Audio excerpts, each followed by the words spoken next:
Welcome to The Long Haul, the podcast dedicated to empowering small carriers and owner-operators to drive their business forward. I'm your host, Adam Wingfield, bringing you insights from industry leaders, real-world success stories, and strategies to help you navigate the road to profitability. Whether you're just getting started or looking to take your fleet to the next level, this is the show where trucking meets opportunity. So buckle up, it's time to go the distance. What's up, everybody? I am excited to come back with another episode of The Long Haul. Today, I am just super excited about talking to a good friend of mine and somebody that is really going to be inspirational to any journey when it comes down into the trucking industry. The one thing that I want to do before we even get started, make sure you like, click, subscribe, share this podcast out, share it out to everybody. Want to get the word out. The whole purpose of this podcast is for education. The person I'm introducing today really doesn't need an introduction, but in this realm, I'm going to provide an introduction. He's a father of a beautiful 9-year-old daughter, been in the trucking industry for about 18 years, started off when he was 23 years old, comes in from a small town, well, not so small, but right out of Fort Worth, Texas, been in the oil fields for quite some time, has built up such an incredible business from that, spent a lot of time with him, watched his operation grow from where it was to where it is now. And it's just been an impressive journey. This is a brother. He put his family into the business. Real, just family-oriented guy. I want to introduce you to the one, the only. He goes by Marcus Jones, but better known as, or also known as, the Blue Collar CEO. What's up, my brother? How you doing, man? Good seeing you, man. Thanks for coming up and joining us today, man. Thanks for the introduction, my man. I hope I got it right. Yeah, you got it right. Man, this is just that thing. You started off this thing at 23. Yeah. Tell us about that journey. Starting trucking at 23, I just wanted to run a lot of trucks. I had like a vision. Before I can drive, I read Think and Grow Rich, and I read that book, and when I read that book, it was just telling me like manifesting. So I manifested this 23. At 23, I manifested where I'm at right now. But you was 23 years old, man. When I was 23 years old, I wasn't manifesting much of anything. I was out there just running. You had a different vision at 23. Tell us about that conversation that you had with the gentleman that you met in the nightclub. I think he was worked at the same place you was a supervisor. And you said, "Hey, man, I'm gonna show you how to make 70 to 120K." So I started trucking at Tarrant County, cutting grass, actually. Cutting grass? Yeah, cutting grass for the city, running around, doing a lot of municipal stuff for them. And I got my CDL. And I knew... Through Tarrant County? Through Tarrant County. Okay. All I knew, I wanted to run a lot of trucks. I didn't know what I wanted to do. Really didn't have that the foundation of how I was going to do this. But I know the book was telling me to manifest, keep manifesting, keep developing my mind power, I guess, right? And I supposed to went to, I didn't want to go to this nightclub that night. I walked in, seen my old buddy from like 6th grade. I think me and him been knowing each other forever. And it was kind of one of them things where he don't get out. And he was like, "Oh man, I've been in the oil and gas industry for the last 4 or 5 years. I'm a supervisor." And I said, "Okay." I said, "Well, how I get on with that?" And he said, "All you gotta do is have a CDL." And I was like, "I got a CDL." He's like, "For real? Well, then you can get on tomorrow. You can be there." I said, "I'll be there Monday." You know, you knew nothing about this oil and gas thing back then. No, you was just focused like, "Hey, I'm gonna figure out this trucking thing," but it ain't. Yeah. I didn't think it had nothing to do with the oil and gas. Had nothing to do with that at all. Had nothing to do, not even a thought process of it. I didn't even know what oil and gas was. And so y'all met at a nightclub. Yeah. And what did that conversation look like? Just gave me his number again. I called him. What it was like Saturday, I called him Monday. And you showed up Monday morning. And I was there Monday. And you showed up Monday evening after I got off work. I went and filled out the application, and then Wednesday they called me and hired me. What did you have to do? What did you start off as? What were you doing? We started off as like learning how to frac, basically. So frac for those that don't know, fracturing or kind of walking through the process. Yeah, fracking is basically I call it a big science project where we're putting a lot of pressure through these frac pumps that are really like really big pumps. What is it for though? Like, so you say frac. So take me to what is fracking for? What does it do? Is that's where oil comes out We're of the ground? extracting the oil and gas. So you're the ones that pulling it out of the ground. Yeah, well, it's a process that extracts the oil and gas. Gotcha. It's just one of the pieces. Now you have about maybe 10 to 12 other pieces to pull that, to abstract it. So you're part of the process. We're the major part of it. Major part of the process. You go in, you meet a gentleman in a club, man, through divine intervention.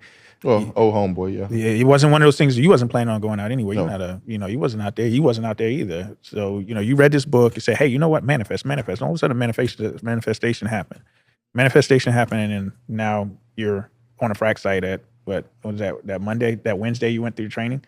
Yeah, I believe but I believe like when you want to be prepared in everything, when you prepare mentally, I feel like opportunity opens itself up to you. So I think the more still time you have with yourself, you can kind of navigate your way. I think a lot of that though, it comes back to the relationship you have with your mom. Your mom was a real hard worker too. She was, I think was it In and Out or one of the, she was, worked hard and really had to show you guys the way. And then, you started off, blue collar, hands on, man. You wasn't like, you never was about being behind the desk. Well, just having a mother, my mother was 16 and I was 8 at that time. So think about that. And I was the oldest of 4. So I remember dragging my little brother at 5. He was 5, I was 8. Damien? Yeah. Okay. I remember dragging him to go and rake leaves just to make some money, just to try to provide, not really provide, but I guess make something, just something. I think the more I realized I was kind of because my mother, I didn't have a father in the house, I was kind of forced into this leadership role early on. Yeah, and that pushed out to, hey, I got on this frac site. You start on the frac site, start learning how to process. Walk me through your first couple of weeks there at the frac site. What did you see? What did you notice? I noticed I didn't know nothing. I noticed that it was a lot around me that I couldn't understand. It felt like a big science project that was going on. But did you notice opportunity though? Did you see opportunity? No. Well, I didn't notice the opportunity until the day I was there. I was walking, just kind of walking, looking at everything. And one of the company men, would it be like an Exxon Mobil or BP or something like that? They have a consultant that sits on the well, and they basically tell the treaters or the supervisors of the fracking company how much sand to order, how much liquid to put in, pull this chemical, put this chemical on. Well, he walked out the van and I was walking and I said, "How you doing?" And he seen I had a green hat, because at the oil field, when you first start, they give you a green hat so everybody could identify. Yeah, you're the new guy. You're the new guy. The newest thing that's out, the rookie right? out here. You're the rookie out here. Yeah, because it's a dangerous job. So they want to you looking around. I imagine that. Who's the I gotta look out for the guy with the green hat, because he might not know what he's doing out there. Well, we're gonna make sure we know who he's at, right? And we're gonna make sure we know he's not doing no crazy. Yeah, but you got the green hat on. That green hat could be the green dot too. You never know. Well, I walked out and I said, "How you doing?" And he said, "This your first day?" I said, "Yeah." And he said, "Well, stay in this industry. It'll take you places." And I kept that with me. And I still have that with me. So you're on a frac site. So if you don't know what the fracturing process is, I mean, it's a very, very complex process. You drill a hole in the ground. You got to put concrete down in the ground. Yeah. You got to dump concrete down and down. Then you got to go C4 at different levels. Mm-hmm. Like you got levels of C4. Yeah, those are stages. Basically, where you got the ground, the driller's gonna come in. He's gonna the segment technology, the geological guy is going to say, put the hole right here, right? It might be a lake of oil right there. Well, he knows he's going to bank on that. There's oil down there. He's going to tell you the depth that you need to do. He's going to tell you if it's going to be a horizontal or a vertical. And then he's going to build the stages for which it takes to get all that oil out of this ground. Then the fracturing process starts. We come in after they do all that, and we basically put the pressure to the ground. Because the ground's very stubborn, and when you're thinking 15 to 18 to 22,000 feet down the ground, it closes. It's going to want to close. Fast. Yeah, it's going to want to close. Yeah. So you gotta keep that thing open just long enough so you get the oil out of it, right? Long enough to put the sand in. Put the sand in it. Okay. Because you're replacing it when you pressure up on, and you're putting sand down the ground at 3,000 pounds of pressure.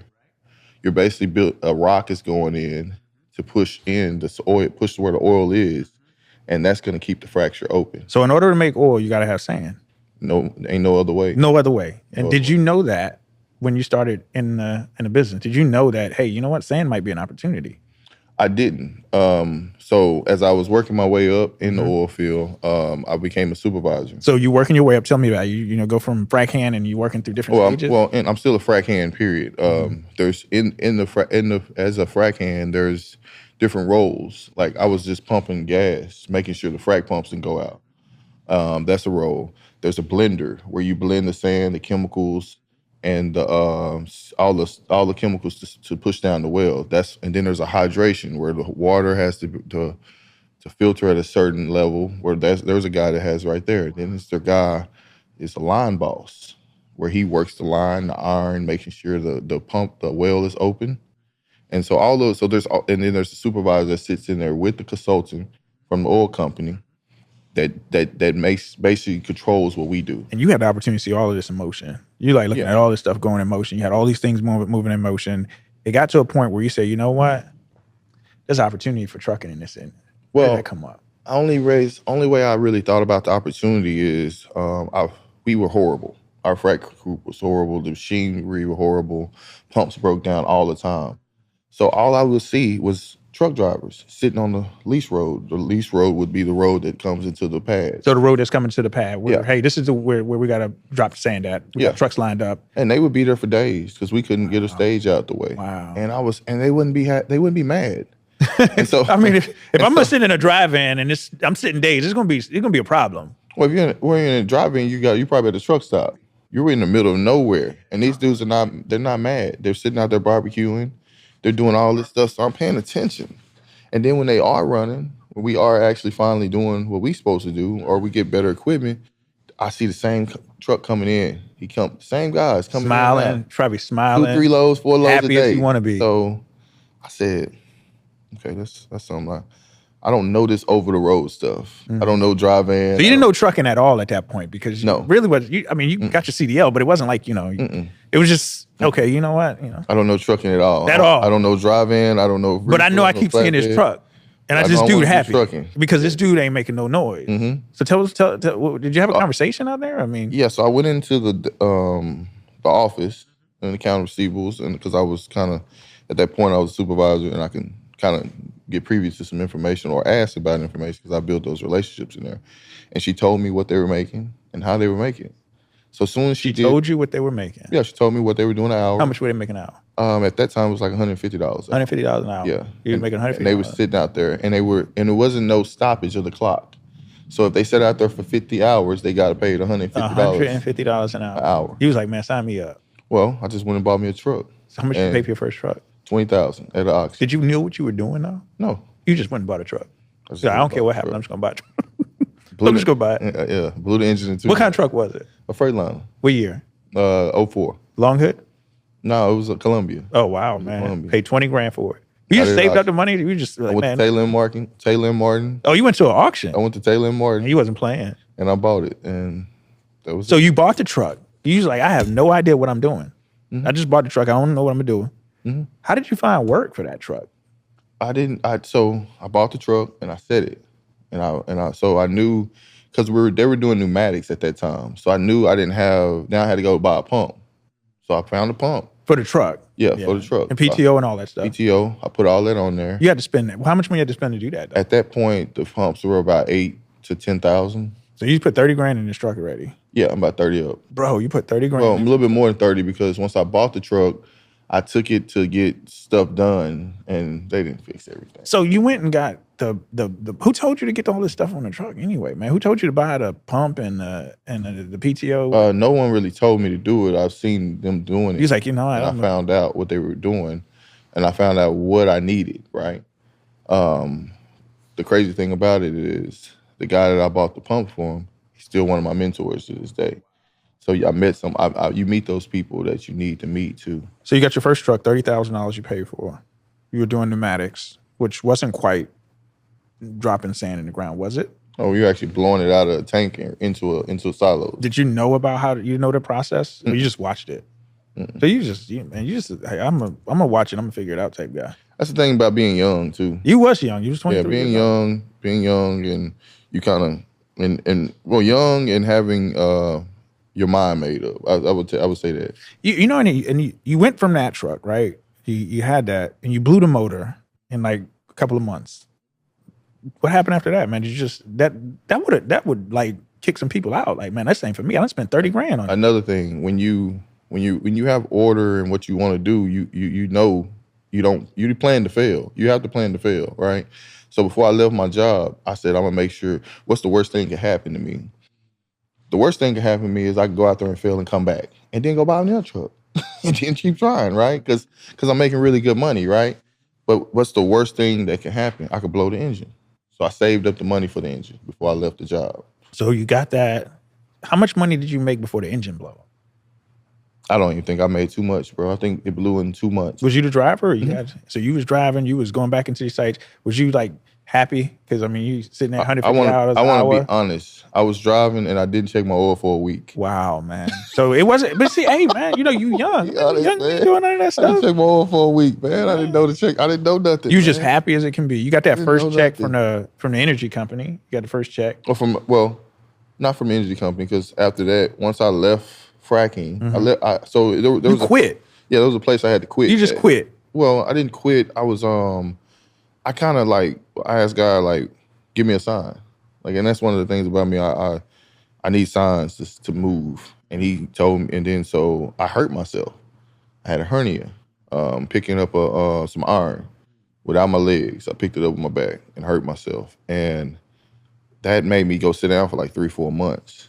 And when I sat down, I came back, and the oil field such a big turnover business where I was the man before I left. When I came back, it was a new supervisor, new whole everything, really. And then when you came back, you know, you hit the reset button. You say, you know what, let's try this again. And take me through that. What was that next journey for you at that point? In what way? When you turned around and said, hey, you know what, I'm gonna really manifest my dream. I'm gonna take what I'm gonna do. What was the next step? Did I buy more trucks? What did that look like? The next step went after I left the oil field. Yeah. I think it went from I bought my first truck after I blew the engine. Then I bought another truck, and I had 3 trucks for a while because I just, the industry would be so up and down, and it was so new. Fracking was so new to everybody at that point. Oh, so fracking hasn't been that big out there. It wasn't, the technology wasn't. The technology big. They've been part of it. fracking forever, since early 90s, or I heard even longer than that. But the technology wasn't there yet, and fracking kind of went with the phone. As the phone technology grew, the fracking, everything else grew with that. So fracking went with the cell phone as well. You got 3 trucks. You got 2 drivers. Mhm. You know, how we feeling? We're going through it. Really? Tell us about that. Breakdowns. Yeah. But you never quit though. Why you ain't quit, bro? Baby drivers. Because my mama ain't never quit. Like, So when did you start the still company name? When did the company name come? What was the company name? So the company started. My brothers actually started the name. It's 314 Logistics. Is my mother? It's Pi. It's the equivalent of pi in numbers. My brother, he's a financial guy, really good at it, and so he made the name up. And me and my mother rode with it for a long time. And you couldn't. That was one of those things where, you know what, this is what we're gonna do. We're gonna figure this out. You had 3 trucks. It was rough, you know. And there was some point there was a breakthrough, because I remember when I met you, and that was probably, I don't know, maybe 6-7 years ago, maybe. I remember when I met you, it wasn't a 3-truck operation when I met you. No. It was, tell them how many trucks you had when I met you. Well, you met me, I think we were on our downtime. It was under 19. It was 2019 when I met you. Well, if you met me in 2019, we had about 90 trucks. Yeah. And then you got up to 2020, 2021. Well, 18 was my highest. We had 180 units. You had 100. Hold on. 180. Mm-hmm. You went from 3 to 180. Well, we had we'll start up 3 from like 2012 to about 16, 14, something like that. What caused that explosion? Like, Just what believe. happened, man? Just believe. So one of the things when I did leave the oil company, I went to a fracking company. I mean, a frac hauling company. Direct, No, direct not to the direct. sand company. Direct to like I leased on to somebody, right? Got it. Got So I it. leased on to one of the. He's a pioneer still in the industry, and I learned, and he had 300 trucks at that time, and I learned, and I think being around that atmosphere of greatness, it made me believe I can do it because I said it, and I was young still. When you're young, you feel like you could do more than you actually can, and or you actually believe at that time. And so, And he said something to you. He said something to you. no, he didn't say nothing to me. He just was he was like he was great. So and I'm young and I want to be, and I've still got this 100 truck mentality in my mind. So I know what I'm going to do now. I know how I'm going to run these trucks and everything. I know what I'm going to do. And one of my mentors, I was sitting there talking to him one day. We were sitting there, we were having lunch, and I said, "Y'all, I'll run this one day." And he told me, "You're not gonna run," basically. And I was like, he said, "Because you ain't got it already. You ain't starting." And so that kind of kept me in my mentality to go. So I wouldn't prove him wrong. And then in 14, we had about 30 units. Well, no, we had 15 units in 14, but the market crashed. Like I remember in the 14, I wanted to find a contract. I had some sitting on the ground, and I just didn't do it. And then I tried them, and by the time I tried them, we went up to like 15 trucks, and then the market turned around in 15. It was going up and down, and then Well, in 15 it went bad, and then it went bad for 2 years. And the best thing about 15 and 16 in my market is I got to learn what I didn't do right because I bought a lot of equipment and didn't leave the yard. And so all I used to think about is, how did I not see that coming? And it was because of lack of knowledge. I didn't know what the indicators were. And so from 15 to 16, I became a student of the game. I actually became the student of the game. And I was able to navigate and be ahead of the market for 17. Because in 17, we went from 15 to 16, we went for nothing. Basically over the road, running flatbeds, trying to figure it out. But I ran steel and I ran piping, drill pipe actually. And I used to run this drill pipe back and forth from Ohio just to Texas, just to see the volume. And I started watching, and then about 16, third quarter, the volume started picking up. And when you say volume, this is the demand for more sand. Demand for more drilling rigs. More drilling rigs, which would increase the demand of sand. Industry, yeah. Right. So that means more drilling rigs. I got to have more trucks to put. More drilling rigs means more work. More work. So just learning, going through what I went through, not being able to see the indicators before the market, and having to deal with all that financial burden. I was like, now let's see where did I mess up at? So I became a student in the pain, right? And in 16, I was watching the market go up the whole time. And as the market was going up, I was just starting to prepare myself. And then I found a deal. And in 17, I started with like 15 trucks again. It's crazy that number 15. But this time I started with people I knew. Like everybody, I was telling them, I'm going to do this, I'm going to do that. And then I got the insurance and we got together, me and my brother, we got it and we started. Well, 17, we started with 40. We started with 15. We ended the year with 46 trucks, and we were controlling the well at that time. And then the January came, or December of 17 came, and we were ready for it. It's like in the oil and gas industry, I always knew that holidays were the time where people either you made a lot of money or you dropped it. I'm chilling. Holiday times, I'm chilling. You dropped it. Well, most people want to chill on holidays. Yeah, there you go. But the oil field can't chill. Man, 24/7, right? It's 24/7, 365. But that's the opportunity though for you. It's the opportunity for someone that understands it. Yeah, because you're like, okay, these guys are gonna take off. I'm gonna swipe in. I'm gonna handle some business. Well, knowing the frac, it was the opportunity. Like where I went from to where, because so the guy that was actually running the well at that time, it was a bigger company, and he was like, he called me and told me to send my people home. He told you to send your people home. Yeah, because the well was messing up. So he called everybody because they had him in control of the well at that time. And he told him to send our people home, right? But knowing the frac and knowing what was going on, I asked him, I said, what's the well doing? And he told me. And so I listened to him and I almost told him no. I'm not going to send him home. I'm going to have him on standby. But because I wanted his position, I didn't say nothing. I just let it. I said, okay, that's what you want me to do. So I got off the phone. He called my dispatcher, and she called me and said, yeah, I just got off the phone with him, and he told me to send everybody home. I said, whatever you do not do send them that. home. Do not do that. I said, if I got to pay them for the next 2 days out of my pocket, I will. Do not do that. And so he sends everybody home on Christmas Eve. Midnight on Christmas Eve, the well's up. They've basically they were fighting pressure. They need you at that point. Well, they were fighting pressure the whole day, 2-3 days. They were fighting pressure. Well, if you understand, sometimes it's almost like it's almost like have you ever clogged a toilet? I think everybody has it. Yeah, if you ever clogged a toilet, you have to figure out how to get the toilet unclogged. Yeah, right? yeah. So there's two. Well, you send a tool down there to unclog it. Mm-hmm. Or you man, that's a graphic way of thinking about it. But you put a plunger on it and you unplug it, right? Right. Well, this method is more of putting a plunger on it, bringing it back up. That's right. Extracting it more. Yeah. So they basically was extracting our stages. Say if we had 10 stages that day. Yeah.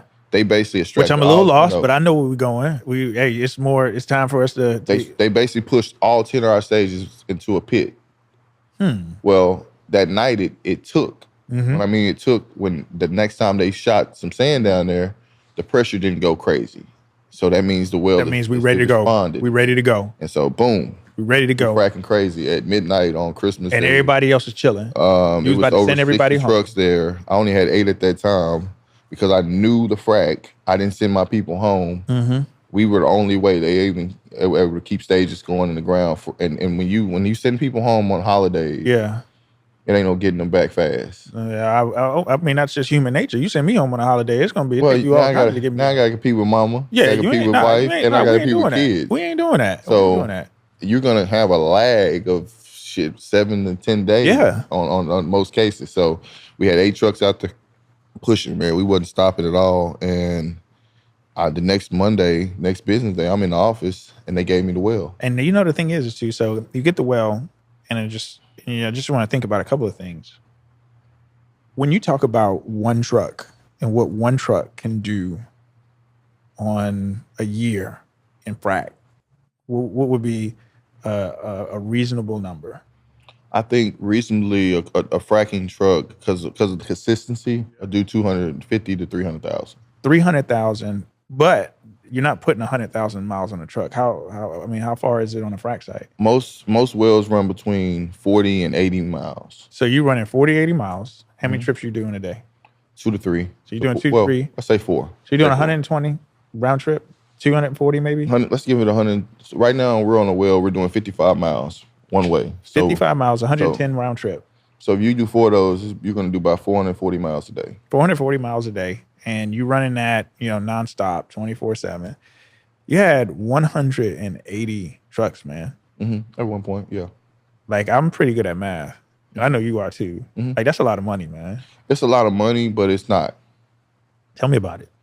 So there's a number. If you it's one of those things where you think in numbers that if you add more, you get more, right? Yeah. But sometimes you don't necessarily put all the details into it. The principle of diminishing returns. Yeah. Mm-hmm. So you think I had more money at 80 trucks than I had at 180. Really? You hit that. I lost myself in the operation. Dispatchers,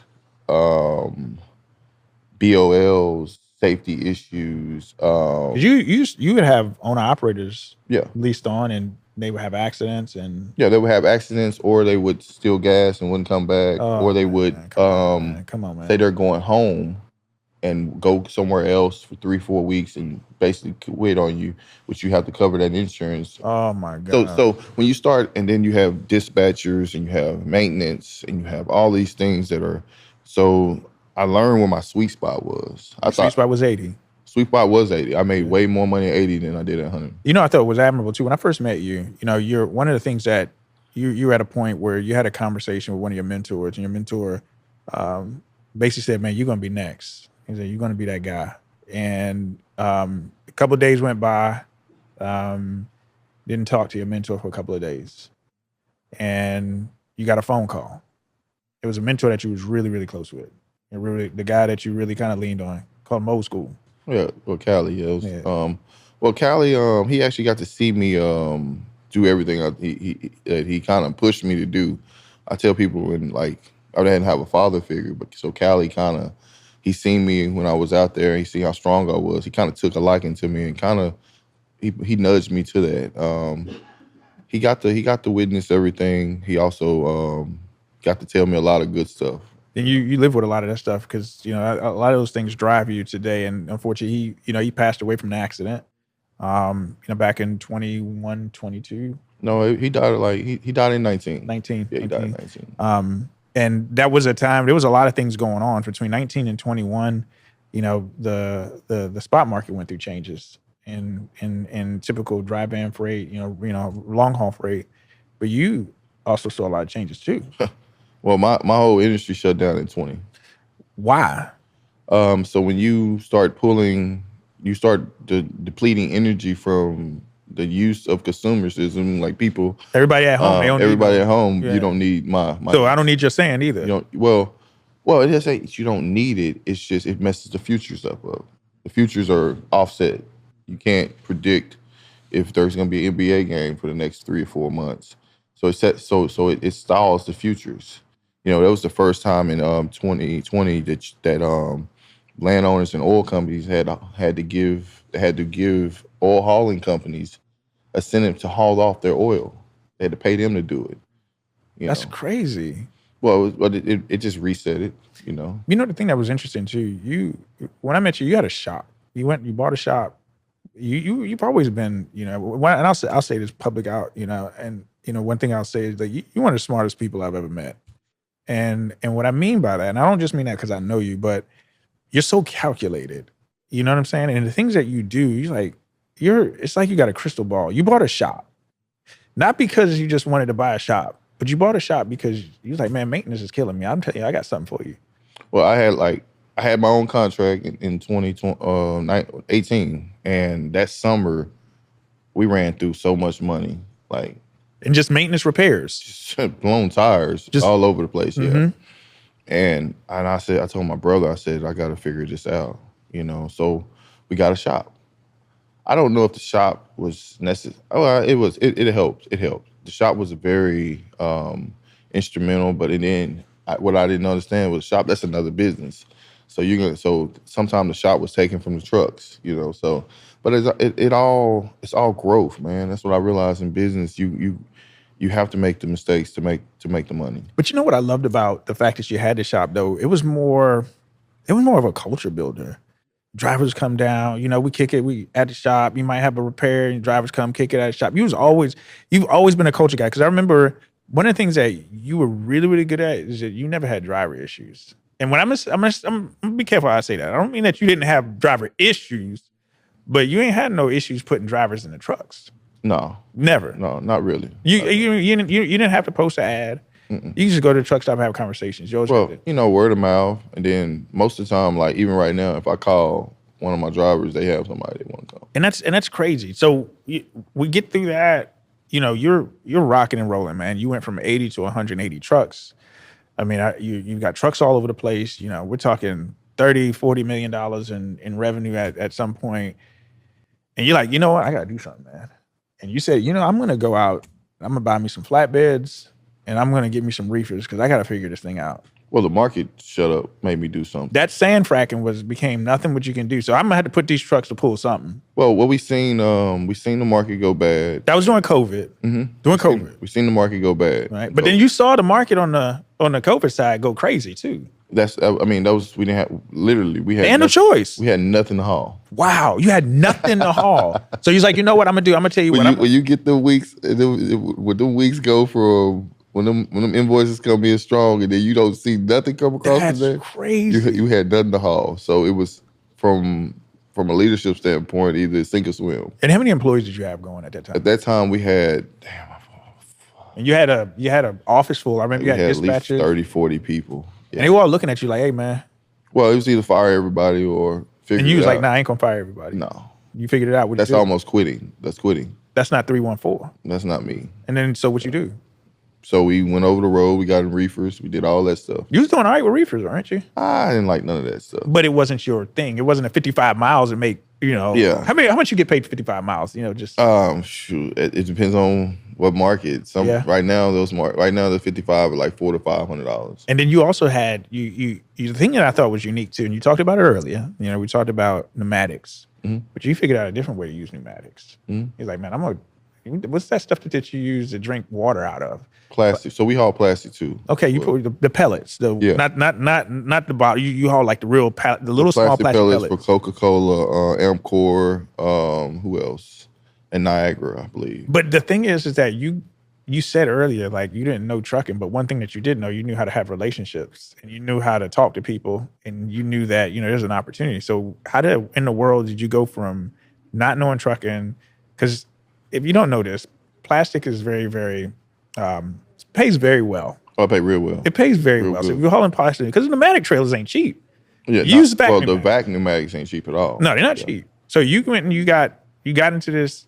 What said that, we're gonna blow these things out and put plastic in them? Well, the thing about me is it don't matter if it's a good market or a bad market. I'm always trying to develop the business model. If it's good, I'm trying to push it to be great. I never just sit on anything I do. So in 18 and 19, it was pretty profitable years. I think we did 18 million that year and $18 million in 1 year. Which was I feel like we had way more in there. But yeah. You say that so nonchalantly, man. Because I feel like we had way more in there. So we did that, and because all the details, we had too many trucks that we did way more. But then the sand volumes wasn't there as well. So in that time period that we were growing and the money was coming plentiful, I always wanted to develop something new. Yeah. So I seen, I forgot how I went into the vac pneumatic space. Well, so I had caught an ad that said they needed pneumatics. Okay, so I got in contact with the lady, and she said, okay, you got it. And she was surprised that I had this pneumatic. So you already had them? Well, I thought. I had regular pneumatics. You didn't have vacs. Yeah, there's a difference. But I'm sitting over here telling her, yeah. Are you selling it? Yeah, and because I'm thinking she don't even know what I need really. So we get there the first day, and ain't no putting those can't get plastic in there at all. And I said, so she was. I remember her name was like Miss Lisa, and I was like, Miss Lisa, what do I need to what kind of trailer I need? And she was like, well, I thought you had it already. And I said, Miss Lee, if you give me a chance, I'll get the trailer. So somehow I found the trailer, and we've been in that relationship since 19 too. That's amazing, man. And so we fast forward, you get into the market, the spot market just collapses, around April, May of 22. And that became a pivotal time too, because you just got out of one collapse. And I've got all these reefers and these flatbeds, and I'm like, man, now I need to kind of recalibrate how I do this. Well, being a student, I seen the market crash in January 2021. I knew the market was pretty much done based on policy.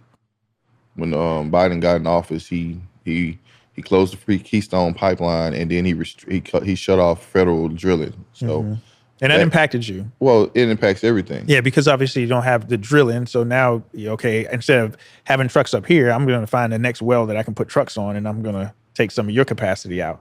Well, when he does that, he tightens the market. Right. So corrects the market. Yeah. They Democrats usually want, in the grand scheme of things, they want everybody to eat in the field. Republicans want stuff fast and cheap. So that's. Fast and cheap means the top eats more than anything. Drill it fast, get it out there, and produce. So knowing that, when he did that, I knew it was going to put a squeeze on the market. But I also knew we just came out of a warlike situation. So I never thought it was wise to change presidencies in that, because it was going to take us from one extreme to the other. But you navigated through it though. So I mean, because you figured it out, but you scaled back though, right?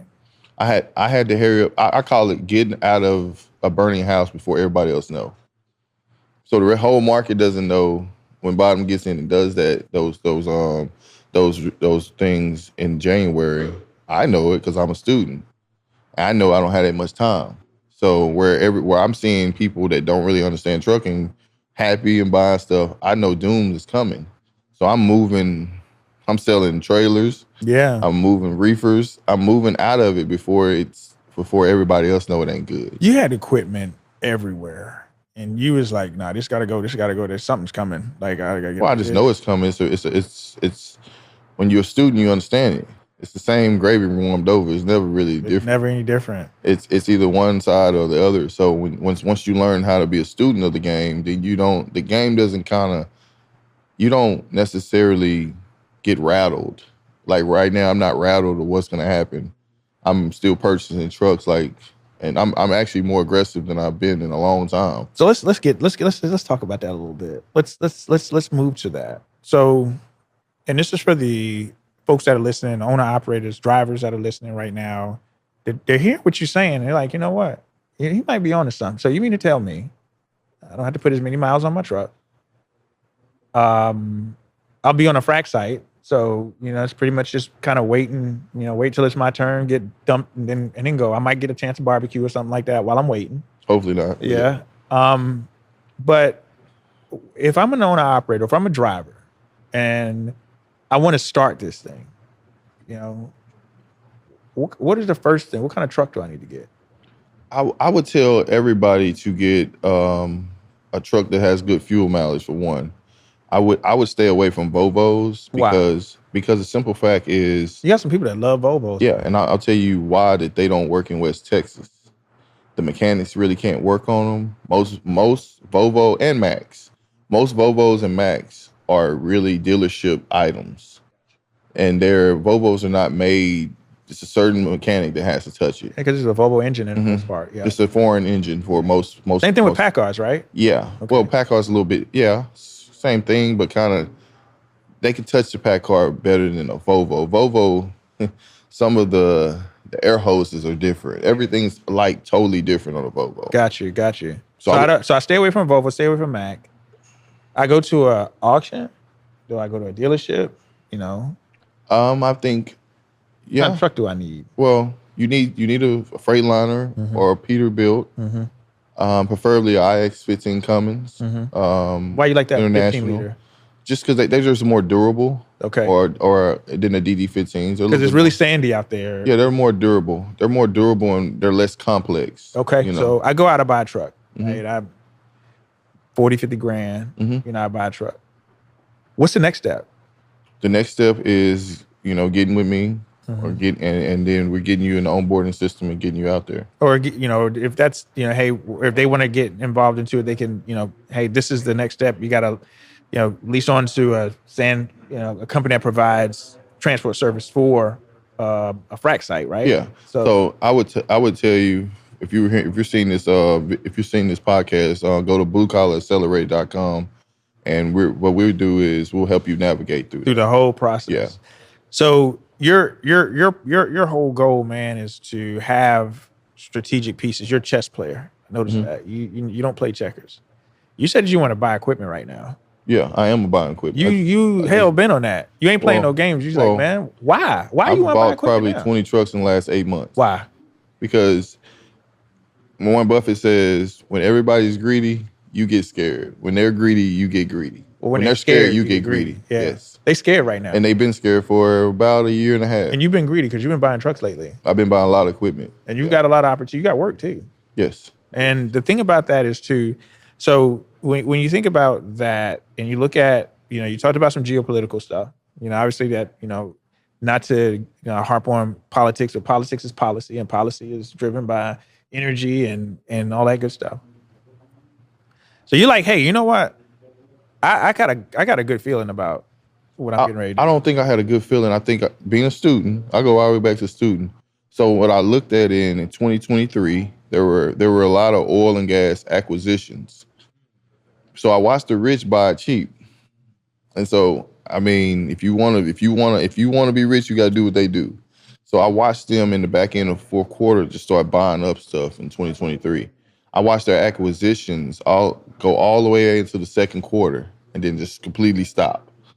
I almost felt I knew who was gonna be the president because of the acquisitions. What's going on? Yeah, you Yeah, got to build. you follow the money. Once you, I mean, and so The money is always going to move.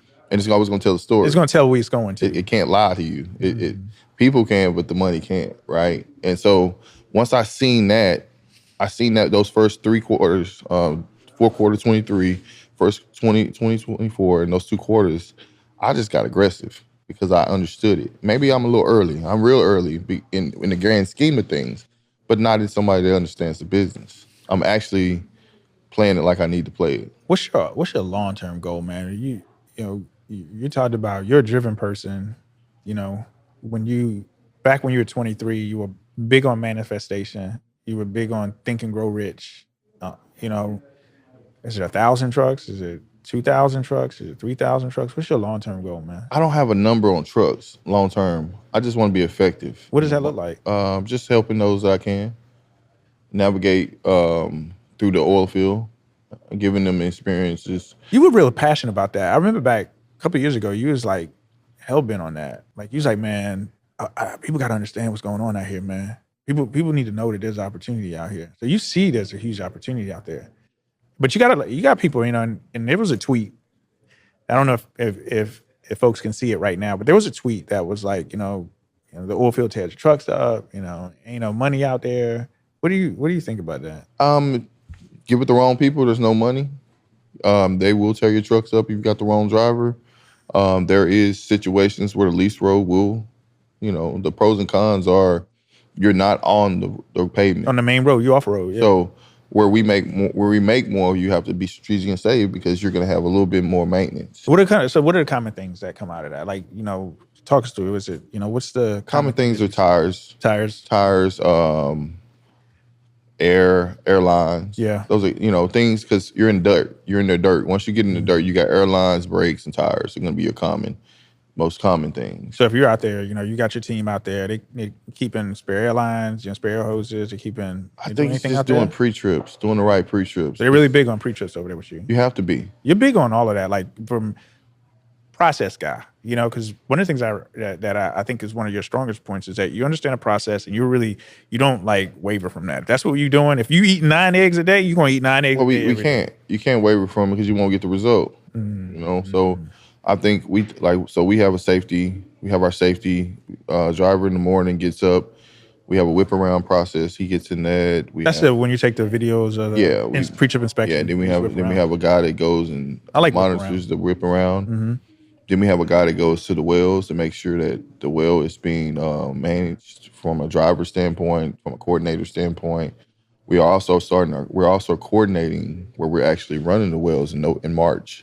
I'll have my own people out there, and I'll be telling them how to work the wells as well. So you're taking a whole totally 180 from when I was 23 and I ain't know nothing about this industry. Now I'm the guy that's coordinating the crews and all that stuff. Yeah, you learn over time. Well, over time you become, I ain't gonna say irreplaceable, but you become valuable to your customer too if they know they can depend on you.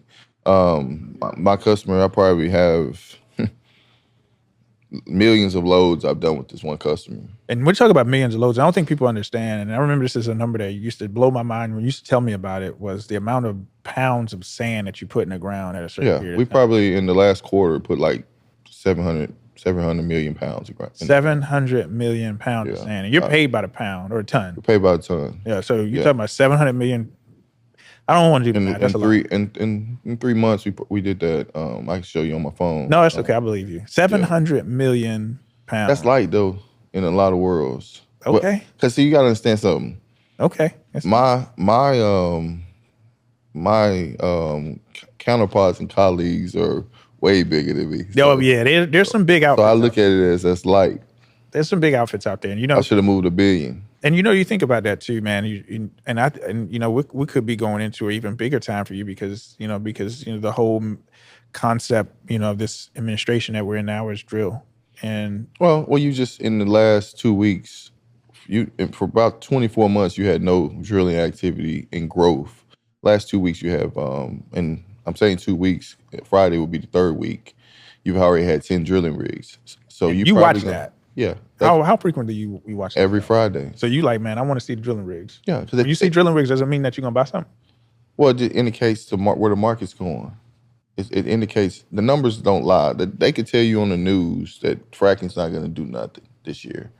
But if they keep putting drilling rigs out there, I'm 100% sure they just lying to you. And then that'll be next year for... Well, no, it's going to increase, period. Because so when I add a drilling rig, it takes 2 weeks for that drilling rig to produce a hole.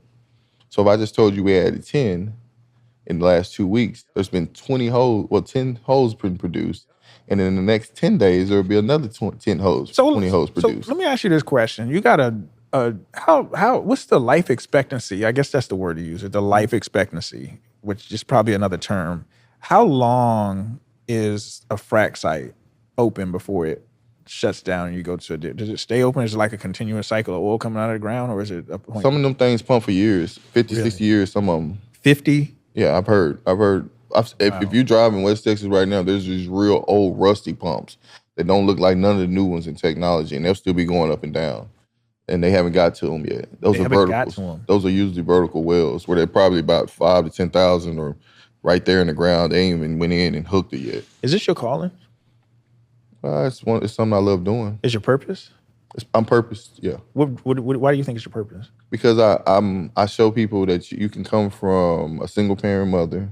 You can come from basically nothing and become something. So that's the purpose. And it enlightens people that don't know about my industry, my people. Most people that look like me don't really have a clue about the industry that I'm in. And your purpose, you feel like, is, okay, this 314 thing is bigger than just putting trucks on the road? Well, if you want to be in trucking and you don't have you don't understand it, then I feel like I'm purposed to show you indicators of what I've learned through my pain. And you've learned the hard way through a lot. Yeah. You learned through the hard way through a lot. But the hard way has become the easy way. Tell me about that. Well, because I know what not to do. So, and I was blessed to go through the mess to receive the blessing. So now I know what not to do, so I don't do it no more, and that becomes a blessing. So if I rewind, I would have been greedy in 16 if I knew how to be greedy. But I didn't. I was just learning how to read the market. So now, if I fast forward, I'm greedy in 2023 and 24 because I know. I didn't know in 15 and 16. And so now, I'm more greedy now because I know that before it turns around, I got about 6 to 9 months. And then I won't buy nothing for 2 or 3 years because that's when everybody else is going to be greedy. You're gonna go into hibernation. What's your biggest regret, man? Not trusting myself. Why? Because the more I don't trust myself, the more I lose. And when you say not trust myself, do you overthink or what's? I just sometimes what to do and don't do it. So my biggest regret is procrastinating on what I know to do. What would you say in this industry that you're in? What would you say was the biggest misconception? The biggest misconception? Yeah, like, hey, nah, that's not right. Like, is whether misconception or misinformation? Because I'm gonna be honest with you. The biggest I knew nothing about like what you talking about. Mm-hmm. Like, I ain't know nothing about that. I'm from the East Coast. I'm from down south. I'm from Alcalá, South Carolina. We don't hear nothing about no drilling rigs. Exactly. The biggest misconception from people that don't know is they haven't been in West Texas. Mm-hmm. They don't see it. And they don't see that there's a tremendous opportunity. And they don't understand that the oil and gas industry is not considered trucking. That's a good point. That's the biggest misconception. That part. That's the biggest misconception. That's a big point. I was talking to one of my buddies, and we were talking, and I was telling him we're not in trucking. We follow rigs. Mm-hmm. We follow rigs. We're not in trucking, right? So we might use trucking might be a catalyst, right? That we use, but we're not in trucking. That's crazy because like you said, like it almost doesn't feel like trucking, but it is because it's not long haul trucking. It's not over the road trucking. I don't hear many podcasts out there. I mean, I might be biased because I'm in the industry, but I don't hear a lot of, podcasts about, trucking for, oil field trucking specifically. I don't hear that. And that's something I hope that you change pretty soon. But I think to your point, the thing that most folks lack is just information. Yeah. When you look at, it's what hides in my industry is what hides inside of my industry. Is what is the biggest misconception when you look at this oil and gas industry. It could be 200 to 300 billion, but then it can a year, and then it could be tied, and then inside of it, the transportation can be 60, 70 billion. But the thing that you said about it, but you even said earlier, you was like, yo, I had 180 trucks, but I wasn't making as much money as I was making when I was 80. So you found out what that sweet spot was. Well, too. not that I don't know if I think from just never doing that, you learn too. I think if I did it again, I could run it efficient. Because it happened fast. Yeah, I think that's the main thing. It went overnight. I think, and overnight didn't allow me to push toward it. Like now, right, I don't have a crazy growth thought process. I know where I'm going to be at this year, and I know where I'm going to hold because I know what I know the fundamentals might make me miss money and put me in like a greed area. Would you ever consider doing like running it up to 180 plus again? Knowing the notion, yes, most definitely. What would drive you to do that? Just the customers. So you build your business over the customers, not over the asset. No, that's 100% all. Yeah, and that's the thing. That's a big thing that happens, and you saw it too. In the spot market, people out there buying trucks. We were talking about we were joking about. Nah, it wasn't a joke, but we were talking about. You knew a guy that bought like 5 or 6 trucks in like less than a year. And you're like, man, how in the hell does that happen? Well, I was surprised. I was actually like, I thought it was great, but then I was like, are you? And then I examined myself, and I was like, I hope he got it figured out because I feel like that's hard. Because that was all load board stuff. That's even more retarded. That was all load board stuff, man. So I think that when you come down to it and you look at it from a whole perspective, you're fulfilling your purpose, you're feeling your passion. You went from, you started a janitorial business. You always had the mindset and the concept of being an entrepreneur. And I think the difference is that a lot of people get into the trucking business, but they don't get into the business part of the trucking business. That's because they hear how much money they could make, and then they hear so many people pridefully speak on the gross number. We talked about just a minute. We talked about 30 million. And then we talked about 30 million, you did 17.8 million. Like we're not talking about like, you said 300,000 on a truck. Like that, some people stop listening at that point. And then they're going to say, hey, you know what? They said on their podcast that you can make, 30 million. If they can do 30, I know I can do 40. But then you made a bigger point. You was like, man, I did 30 million, but man, I've never did 30. I ain't gonna say that. Well, that's my math in my head. That's my math. I'm just, you did, 17 to 30, whatever that number looked like. But the point behind it is that even if you make 30 million, you probably spend 20, 22, 23. You probably, if you do 30, you're gonna probably make 8 to 15% of that number. That's significantly less than that. Now ain't no buying no. But that depends on if you do 30 and you have say 30 takes 90 to 100 trucks. Now the sand volumes are pretty heavy. If you have 30, so you pulling sandboxes too. So you got sandboxes and well, I'm just talking about industry period. Okay. Sandboxes, hoppers, pneumatics, all that stuff we pull. So let's just, because the volumes are the same now. Let's just say you do that, right, 30 million or something. Your if you don't have a lot of assets, you can't assume a lot of the money. So if I tell you I did 18 million, but I only had 7 or 8 trucks in that, I made money. I made a lot of money, but I didn't make the bulk of the money. It went out the door. And I think that's the misconception when you hear people talking about gross numbers and what they've done. Yeah, you've done it. That's true. So I think that was good. And man, this episode here was more of an awareness. This is what it's like. People that can get more information about you, they can go to your website. Mm-hmm. What was the website again? BlueCollarAccelerated.com. Okay, they can visit you on your socials. Mm-hmm. Social is BlueCollarCEO _.